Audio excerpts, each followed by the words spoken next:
yang bersama-sama kita muliakan guru kita semua, murabbi kita semua, Al-Mukarram, Al-Fadil, Kiai Lutfi, Al-Mukarram, Al-Fadil, Kiai Ismi, yang sama-sama kita muliakan Sahibul Bait, Al-Mukarram, Al-Fadil, Kiai Muhammad Hashim, Sallallahu fissiha wa afiyah, yang sama-sama kita muliakan para alim, para kiai, para sepuh, bapak-bapak, ibu-ibu, hadirin sekalian. Alhamdulillah, siang menjelang sore ini kita dipertemukan di majelis yang insyaallah penuh barokah. Oleh karenanya barusan kita bareng-bareng membaca surat Al-Waqi'ah sekaligus menjadikan kalimat beristighosah.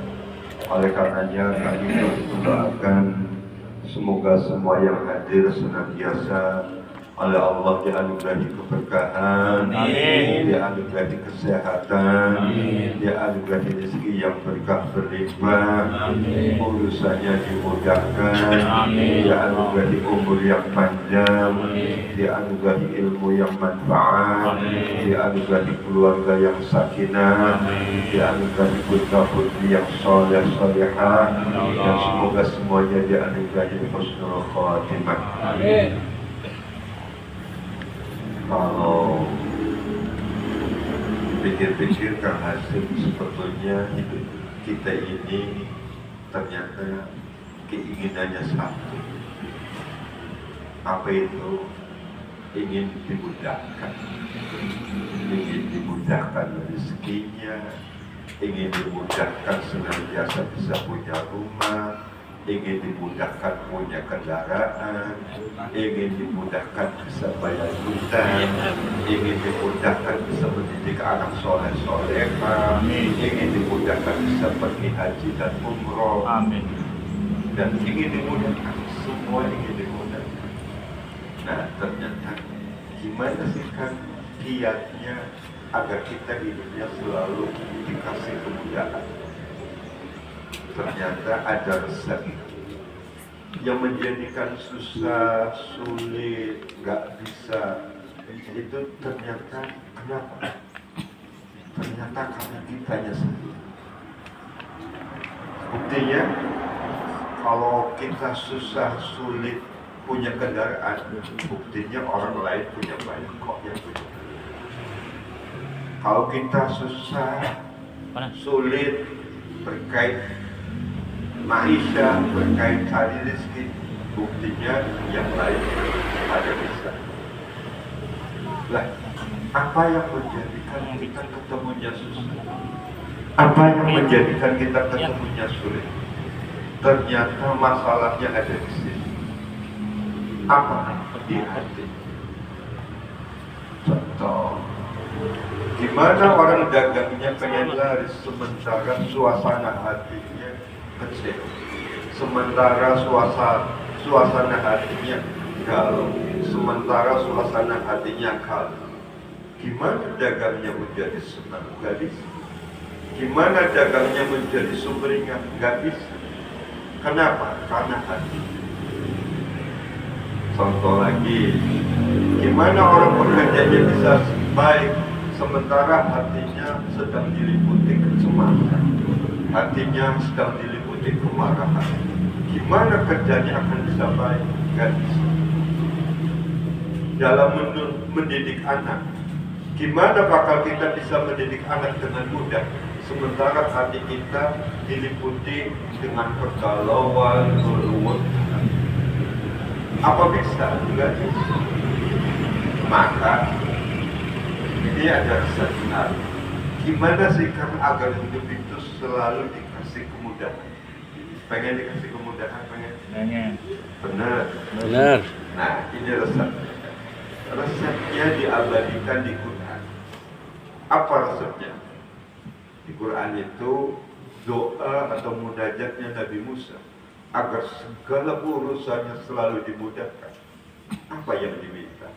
Pertamanya, qala rabbi ishrah li sadri. Jadi Kalau pengen hidup urusannya selalu dimuliakan, apa kiatnya? Coba belajar melapangkan hati. Kenapa kan? Karena semua muaranya berasal dari hati. Kalau orang hatinya ruwet, maka pekerjaannya dihadapinya dengan ruwet. Kalau orang hatinya lagi sumpah, maka dagangnya dihadapinya dengan sumpah. Kalau orang hatinya lagi gak karu-karuan, maka menata rumah tangganya juga gak karuan. Maka gimana caranya? Ternyata resep pertamanya, yuk belajar melapangkan. Kenapa? Ternyata siapakah yang oleh Allah akan dikasih karunia yang besar? Yang hatinya yang lapang. Makanya rumah kalau ruangannya besar, lapang, biasanya diisinya mebelernya juga besar. Nggak ada rumahnya kecil, ruangannya kecil, mebelernya sangat besar. Jadi kalau kita ingin dikasih karunia yang besar, maka belajarnya dari mana kan? Yuk belajar dari melapangkan hati. Gimana kiat melapangkan hati? Sobat tidak gampang-gampang menyimpan sesuatu di dalam hati. Ruangan ini, kalau apa saja disimpan di sini, yang asalnya lapang menjadi sumpah. Kenapa hati kita sumpah? Kenapa hati kita ruwet? Kenapa hati kita gak karuan? Karena kita apa saja disimpan di hati. Mestinya hati itu harus menjadi tempat yang spesial, yang tidak boleh apa saja disimpan. Harus yang spesial. Contoh, kalau kita kecewa, kenapa kecewanya kok disimpan di hati? Ya hidupnya kecewa terus. Kalau kita pernah tersakiti, kenapa tersakitinya disimpan di hati? Ya hidupnya merasa tersakiti terus. Dan apa-apa yang disimpan di dalam hati itu ternyata jauh lebih dalam. Dan cara buangnya gak gampang. Apa yang biasanya kita simpan di hati? Kecewa, sakit hati, dihina, merasa dikecewakan. Itu biasanya kita nyimpannya di hati. Mestinya hati itu bukan untuk nyimpan itu. Kecewa itu bersih, sampah. Sakit hati itu sampah, jangan disimpan di hati. Makanya siapa orang yang akan ketemu hidup bahagianya? Yang dia menyimpan file bahagia di hati. Siapa yang hidupnya selalu keluh? Siapa hidupnya yang selalu merasa susah? Karena kesusahannya, keluhnya disimpan di hati. Siapa hidupnya yang terus diliputi kekecewaan? Karena kekecewaannya disimpan di hati. Padahal hati itu bukan tempat untuk menyimpan kecewa. Hati itu bukan tempat untuk menyimpan rasa sakit hati. Hati itu bukan tempat untuk menyimpan hal-hal yang membuat kita hidupnya ruwet. Tetapi apa yang harus disimpan di hati? Ternyata hati itu menjadi tempat yang paling substansial. Andai kata kita punya rumah, ruangan mana tempat yang paling substansial? Tempat yang paling spesial kalau di rumah kita biasanya kamar utama. Masa di kamar utama kita naruh panci? Masa di kamar utama kita naruh tempat sampah? Masa di kamar utama kita menaruh berbagai hal-hal yang berbau tidak nyaman? Pasti kita tidak akan melakukan. Tetapi siapakah yang akan ketemu hati yang melapang? Pertama, dia yang selektif. Kalau tubuh pengen sehat, makanannya harus selektif. Tidak boleh apa saja masuk. Kalau apa saja masuk dimakan, boleh jadi yang asalnya kita sehat menjadi tidak sehat lagi. Kenapa? Karena apa saja dimasukkan dalam lambung. Begitupun juga kalau mau hati kita sehat, maka kita harus selektif. Tidak boleh memasukkan apa saja.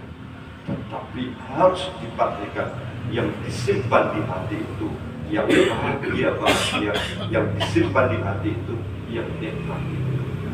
Nah pertanyaannya, gimana kan kalau sudah kandung hatinya diliputi kecewa, diliputi sakit hati, diliputi kemarahan. Gimana?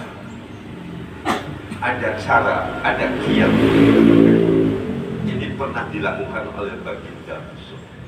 Tatkala disakiti, tatkala dihina, tatkala dilecehkan, tatkala ditipu, tatkala diperlakukan tidak baik, apa yang mesti harus dilakukan?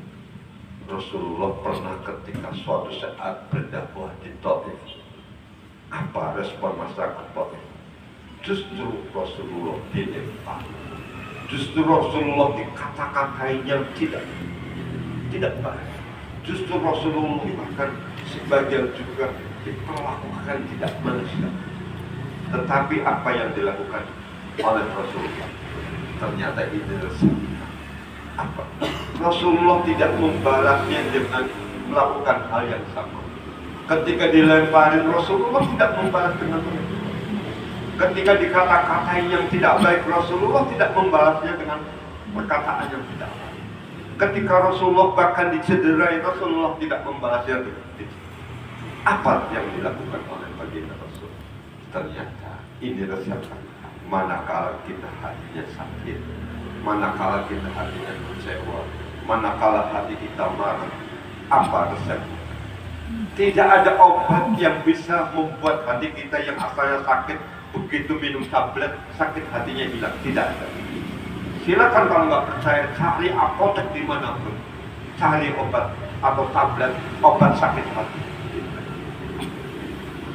Apa obatnya? Apa resepnya? Coba saya nanya, boleh yang merasa di hatinya ada dendam, ada marah, ada sakit hati, ada kecewa, boleh ngacung? Ya Allah yang berani ngacung, saya doakan mulai saat ini sakit hatinya hilang. Amin. Saya turut mendoakan kecewanya hilang. Kenapa? Selagi sakit hatinya ada di sini, selagi dendamnya, marahnya, kecewa ada di sini, maka selama itu pula hidup kita selalu diliputi sulit. Kenapa? Karena hati kita tak. Kenapa? Karena hati kita tak lupa. Ayo, sebelum saya kasih resep, saya hanya ingin berani jujur dengan diri sendiri saja. Yo, yang hidupnya merasa kecewa, sakit hati, pernah ditipu, pernah dikecewakan, pernah dikhianati, pernah diselingkuhi. Ayo, Ayo, Ayo, Bang Deden. Allah yang ngacung, yang Bang Deden yang marone pangacung-acung. yang ngacung, yang Iya dendam ke itu dendam ke dia. mulai detik ini hatinya tambah lapang. Amin. Ayo, yang ngacung. Ya, yang ngacung. Nah, saya setuju. Butuh jujur bagus. Kalau nggak ada yang ngacung berarti kan nggak ada yang sakit hati. Kalau nggak ada yang sakit hati berarti resepnya nggak usah saya kasih. Orang semuanya waras.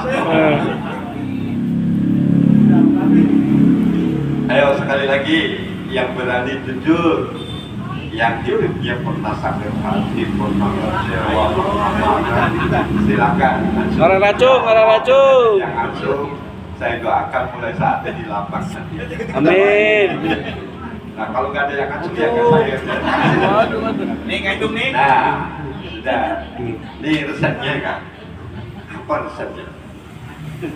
Silakan dicatat. Kalau kita ngomong mau memaafkan, belum tentu kita bisa memaafkan. Betul, mau memaafkan itu baik, tetapi nggak gampang. Bisa begitu. Gampang. Ayo toh, kalau pernah sakit hati, pernah kecewa, udah dimaafin aja. Ternyata juga gak gampang. Nah, gimana caranya? Nah, sudah. Andai kata tembok ini atau ini depan, ini ada noda. Gimana agar noda itu yang asalnya tampak kuat menjadi tidak tampak? Pilihannya ada dua cara. Pertama, nodanya dihilangkan dengan cara digosok-gosok, dihapus. Nah, memaafkan itu seperti halnya kayak menggosok-gosok, kayak menghapus. Dan itu berat. Biasanya. Ada cara yang kedua. Gimana caranya dikeluarkan? Caranya ditindih. Kalau noda, supaya nodanya nggak kelihatan, ditindih. Namanya kalau tembok itu bisa dicat lagi. Jadi yang asalnya kelihatannya hitam, kalau dicat lagi, hitamnya. Nah, ditindih itu kalau dalam bahasa modernnya namanya dideflek. Dideflek itu caranya adalah didoakan. Maka kalau orang pengen sembuh sakit hatinya, doakan orang yang pernah menyakiti. Siap mendoakannya. Kalau kita mendoakan orang yang baik ke kita itu doa biasa. Tetapi kalau kita sudah bisa berani mendoakan orang yang menyakiti kita, orang yang mengecewakan kita, bahkan orang yang pernah menipu kita, didoakan oleh kitanya, doanya yang baik kan, bukan doa yang kita. Nah, disitulah kecewanya, disitulah sakit hatinya, disitulah merasa terhinanya. Makanya bagi Rasul apa doanya? Allahumma qawm fa'inna ya. Nah sekarang ya Allah yang siap hancur, yang hancur saya doakan hutang-hutangnya lunas. Yang siap mendoakan orang yang pernah menyakiti kita, pernah menipu kita, pernah menghina kita, yang siap ngacu. Amin. Sudah kan? Di Fatihain. Doanya gini aja. Contoh kalau kita tahu namanya, katakan namanya siapa? Odin. Katakan namanya Odin. Katakan. Ya Allah, semoga Odin hidupnya berkah. Amin. Itu saja kan. Kalau kita sudah berani mendoakan orang yang menyakiti kita, kalau kita sudah berani mendoakan orang yang pernah menipu kita, kalau kita sudah berani mendoakan orang yang menyelingkuhi kita, maka disitulah kekuatan. Disitulah yang asalnya sumpah hilang, yang asalnya sakit hilang, yang asalnya kecewa hilang. Nah, apa manfaatnya? Kalau hatinya mulai sakitnya hilang, kecewanya hilang, merasa dikhianatinya hilang, berhal-hal yang berikutnya hilang, maka hatinya apa? Gelap. Nah, begitu hati lapar, disitulah Allah karuniakan berbagai macam karunia. Makanya siapakah orang yang oleh Allah akan dikasih karunia yang paling hebat? Ternyata cirinya yang hatinya lapar. Makanya di Quran, فَمَنْ يُرِدِ اللَّهُ أَنْ يَهْدِيَهُ يَشْرَحْ صَدْرَهُ. Orang yang oleh Allah akan dikasih karunia terbesar, termasuk karunia hidayah. Cirinya apa? Yashrah sadrahu. Hatinya lapang. Makanya kalau kita pernah kecewa dengan istri kita, kita pernah sakit hati dengan istri kita, yuk doakan. Kalau kita pernah juga dikhianati oleh suami kita, kita juga pernah diselingkuhin oleh suami kita, supaya tidak sakit terus, supaya tidak teringat-ingat terus, apa yang mesti dilakukan? Coba doakan suami.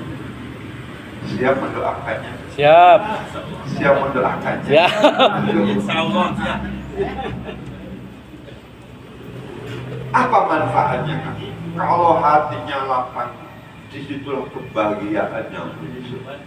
Kalau hatinya lapang, disitulah kemudahannya selalu akan didapat. Makanya doa Nabiullah Musa minta pertamanya apa? Isyrah li sadri, lapangkan harus baik. Wa yassir li urusannya. Jadi tidak mungkin urusannya dimudahkan kalau hatinya. masuk. Kenapa kita ke anak marah-marah terus? Kenapa kita mendidik anak-anak kita nggak nurut? Karena sering sekali tatkala kita mendidik anak-anak kita dengan kemarahan. Hati kita sedang galau. Kalau lagi capek, apa? Maka omongannya. Kalau marah, apakah anak kita bakal nurut? Begitupun juga sering sekali kita mau dagang, merasa pesimis. Pesimis dari mana? Dari sini. Merasa sudah, wah jangan-jangan saya nanti akan disaingin. Belum sudah dibayang-bayangi ketakutan. Wah nanti laku apa? Belum sudah dibayang-bayangi kekhawatiran.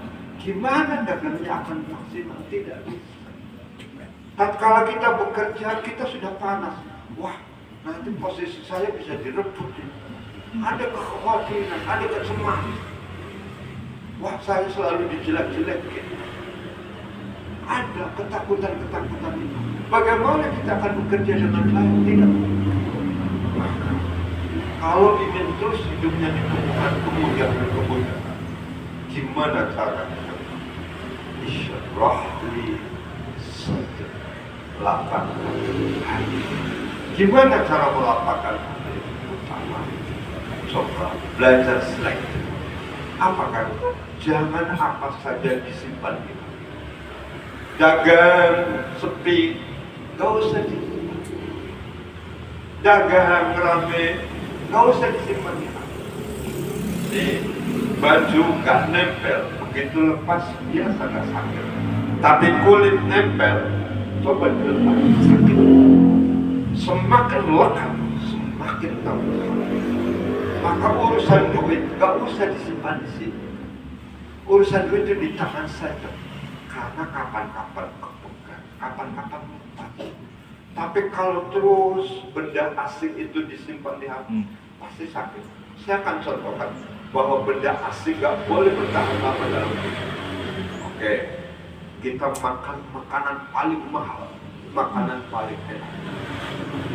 Begitu masuk tubuh, kita mikir kalau dikeluarin saya sampai seminggu gak dikeluarin, apa jadi?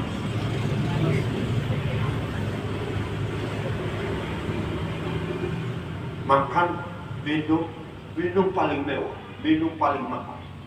Waduh, mau dikeluarin saya, tadi minum mahal, gak dikeluarin selama seminggu, apa jadi?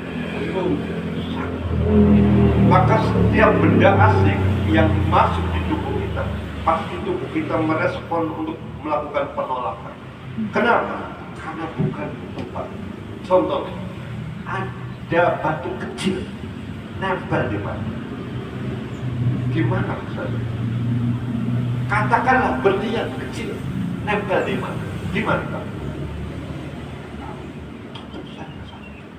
Kenapa? Karena itu benda asing.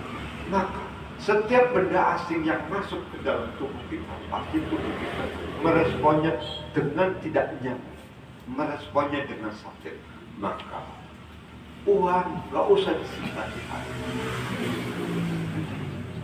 Sudah jangan. Karena apa-apa kalau disimpan di hati, siap-siap saja sakit, siap-siap saja. Jadi apa yang harus disimpan di hati? Nah, coba yang disimpan itu yang bahagia banget. Yang disimpan itu yang, contoh, foto yang disimpan di handphone ini foto yang bagus atau foto yang jelek? Bagus. Kalau yang jelek diapakan? Hapus.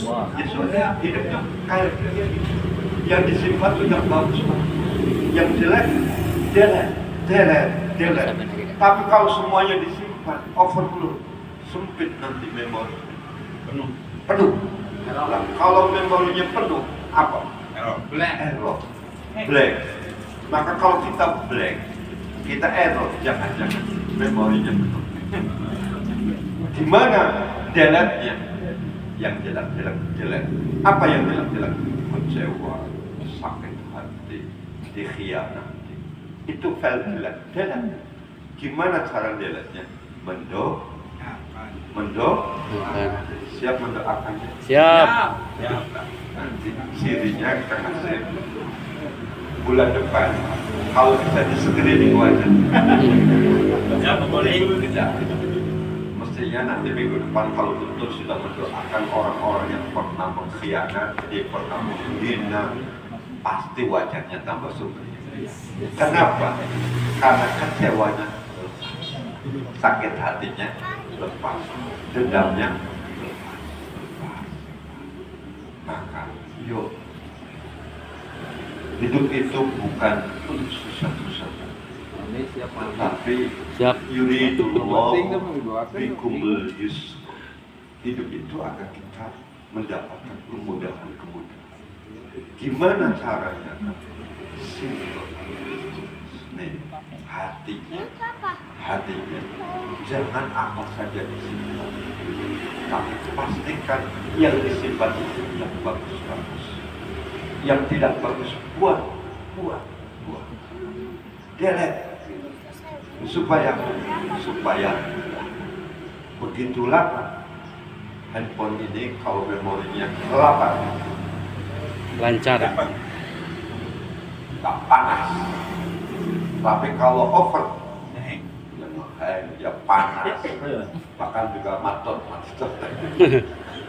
Oleh karenanya pelajaran di sore ini apa? Salah satu yang menjadikan hati lapang, pertama ikhtiar. Yuk mulai selektif. Sama kayak lambung mau sehat, selektif. Pastikan yang akan dimakan itu yang sehat, yang baik, yang bergizi. Begitupun juga yang akan kita masukkan di hati, pastikan yang baik. Jangan apa saja disimpan. Yang kedua, kalau sudah kandung, ada hal kecewa, ada hal yang apa yang dilakukan? Ternyata memaafkan. Kalau memaafkan masih belum bisa, mendoakan. Maka yuk biasakan kita mendoakan, termasuk doakan orang yang pernah menyakiti kita, doakan orang yang pernah menipu kita, doakan orang yang pernah mengkhianati kita. Yang ketiga, apa resep agar hati menjadi tenang? Perut, kalau nggak ada asupan sama kan, menjadi gelisah, besar. Begitupun hati, kalau nggak ada asupan sama, menjadi besar, gelisah. Nah, apa asupannya? Apa nutrisinya? Kalau lambung, asupannya makanan dan minuman, ternyata harus mahal kan? Harus beli. Nah, untuk hati murah meriah, asupan nggak harus belanja ke toko, nggak harus beli di pasar. Apa asupannya? Ternyata zikrullah. Ala bizikrillahi tatma'innul qulub. Zikir itu asupan hati kita. Maka kegiatan di setiap Sabtu terakhir sore ini, yuk ini dijadikan wasilah untuk menutrisi hati kita. Pasti mau uangnya sebanyak apapun, kalau hatinya kosong tetap hampa. Kalau nggak percaya, coba deh tanya yang uangnya banyak, yang bilang tetap saja ada kehampan. Kenapa? Sama, karena lambung butuh konsumsi, butuh nutrisi, butuh juga hati butuh nutrisi, butuh konsumsi. Bedanya, kalau untuk lambung, nutrisinya, konsumsinya harus beli. Ternyata nutrisi untuk hati kita tidak harus beli. Cukup apa? Zikir. Makanya yuk jadikan setiap Sabtu terakhir ini di majelis ini menjadi wasilah untuk menutrisi hati kita. Amin. Ajak, jangan hanya kita sendiri, ajak keluarga kita, ajak istri kita, ajak anak-anak kita, ajak menantu kita. Tes keberanian itu. Yang berani ngajak menantunya masuk. Dan boleh.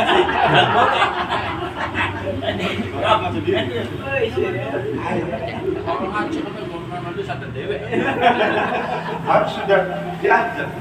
Jangan nggak diajak. Kalau nggak diajak salah. Maka kalau kita sayang terhadap anggota keluarga kita, Kalau kita sayang dengan orang-orang apa ya? Ajak juga mereka berkesempatan menutrisi hati. Biar apa? Hatinya lapar. Kalau hatinya lapar, apa? Wayassirli amri, urusannya dimudahkan. Kalau hatinya lapar apa? Dia akan mendapatkan karunia. Jadi kiatnya 3. Pastikan tidak apa saja kita simpan di hati. Kita harus selektif. Begitu pikiran. Orang untuk makan, mungkin banyak orang yang makannya selektif. Wah, ini nggak bagus, berarti nggak makan. Tetapi belum tentu orang selektif untuk disimpan di pikiran, apalagi disimpan di hati. Makanya mulai sekarang handphone ini itu sumber arus informasi yang berlimpah. Kalau kita tidak selektif, apa saja disimpan, sudah isinya macam-macam. Kalau isinya macam-macam, apakah pikirannya sehat? Saya jamin seperti hanya kayak orang, apa saja dimakan, apakah tubuhnya sehat? Tidak. Begitupun kalau apa saja disimpan di hati, apakah hatinya sehat? Tidak. Maka apa yang harus dilakukan? Selektif. Ayo, yang bagus-bagus saja yang disimpan, yang jelek-jelek buang. Yang kedua, maafkan. Kalau nggak bisa memaafkan, doakan. Orang-orang yang pernah kita merasa kecewa, sakit hati. Nah, yang ketiga, hidup bisa dengan istighfar, bisa dengan baca Quran. Sudah waktunya asal. Yang ketiga, pesannya zikir. Nah, ada cara zikir yang paling simpel. Oke, saya ingin kasih oleh-oleh. Biasanya pikiran yang paling kuat, yang sering muncul, bahkan sering dihinggapi kekhawatiran, itu berkait apa? Coba dipilih.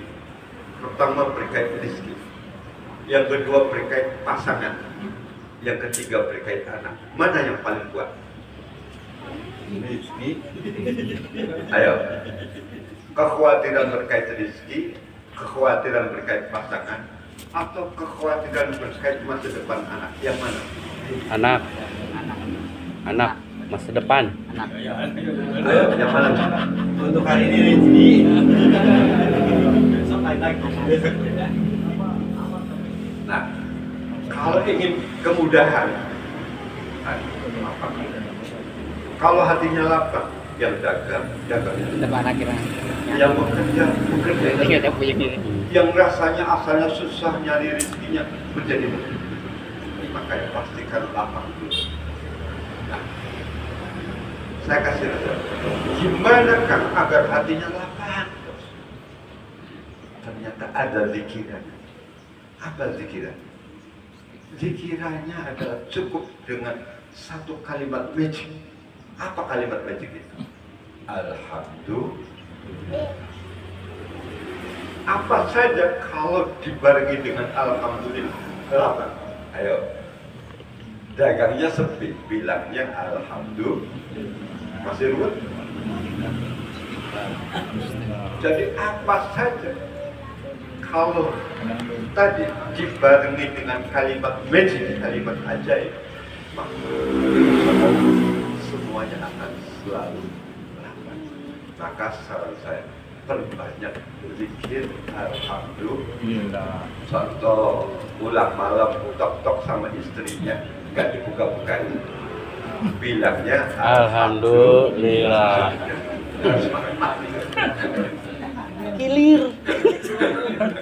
Listrik terkena lutut alhamdulillah. Makan. Yuk, gak apa-apa. Kalau pengen terus, lapang terus. Resepnya perbanyak. Hidup itu isinya kan, kalau nggak dibagi dengan alhamdulillah, isinya ngeluh semua. Dulu ketika belum punya istri, ngeluh pengen punya istri. Setelah punya istri, Nambah. ngeluhnya hilang. Pengen nambah. Pokoknya gitu kalau nggak dibarengi dengan alhamdulillah isinya ngeluh. Maka kalau orang ngeluh, itulah yang akan menjadi hatinya nafsu. Apa usianya sudah biasakan dengan ngeluh. Siap kan? Siap. Siap dengan nafsu. Siap. Nah, coba Nasib, saya ingin setiap kegiatan ini harus ada progres. Iya. Biar nanti bulan depan ketemu itu sudah pada sumbernya. Amin. Cirinya kan kalau sudah bisa mendoakan, menyakiti, terus menghadapi apa saja dengan alhamdulillah sudah kan. Siap? Siap. Siap? Siap. Alhamdulillah. Yuk bismillah. Supaya apa kan? Kita bisa menemukan yang dalam bahasa Al-Quran. Wa yassirli urusan selalu dimudah. Apa kamu? Pastikan hati kamu. Dengan hati lapang segala urusannya menjadi. Itu saja. Terima kasih karena Kang Hasim sudah membatasi sampai asar dan sudah waktu asar. Kalau bilangnya sampai maghrib saya akan lanjutkan. Itu saja. Yuk, kita akhiri. Yuk, saya kasih kenang-kenangan Al-Fatihah. Saya dapat ijazah dari guru saya. Kalau ingin anak keturunannya menjadi anak keturunan yang dan anak keturunan yang soleh-solehah, coba biasakan anak-anaknya di Fatihah. Belakangan ini rata-rata problem orang tua terbesarnya itu yang saya temukan anak benar rezeki benar, tapi ternyata kalau ditimbang antara rezeki dan anak tetap berat. Bayangkan kan anak handphone diomong nggak diomong, ayo gimana? Pulsanya habis minta lagi sama orang tua, nggak dikasih marah-marah. Marahnya bisa lebih hebat marahnya anak kan. Ayo mau gimana? Mau keras? Bukan, nggak keras. Jadi orang tua tuh mana supaya kita tuh nggak merasa hati kita nih nggak merasa terus apa pergulatan terus berkait dengan anak-anak. Nah, coba kalau handphone ini mulai ngehem, handphone ini mulai agak-agak kira-kira di otak-atik sendiri atau hubungi service center. Kira-kira baiknya di otak-atik sendiri atau hubungi service center. Nah, sudah hubungi service center saya. Caranya gimana? Ya dimarahin. Jangan dimarah-marahin. Semakin sering dimarah-marahin anak kita lari. Dia marah. Bahkan boleh jadi mungkin aja keluar. Dari sana. Fatihah itu kunci. Fatihah itu oleh karena kalau pengen anak-anaknya soleh-soleh, caranya gimana? Nah, nanti ijazah Fatihahnya bulan depan saja ya. Iya. Bulan depannya datang lagi. Jadi anak-anaknya soleh-soleh. Itu saja. Terima kasih. Bermanfaat. Mohon maaf yang besar-besarnya. Yuk diajak anggota keluarganya, diajak yang menikah, diajak anak-anaknya. Yuk diramaikan. Apa tujuannya? Menutrisi hati. Itu saja. Terima kasih. Allahumma waffiq ila aqwamit thoriq. Assalamualaikum warahmatullahi wabarakatuh. Waalaikumsalam.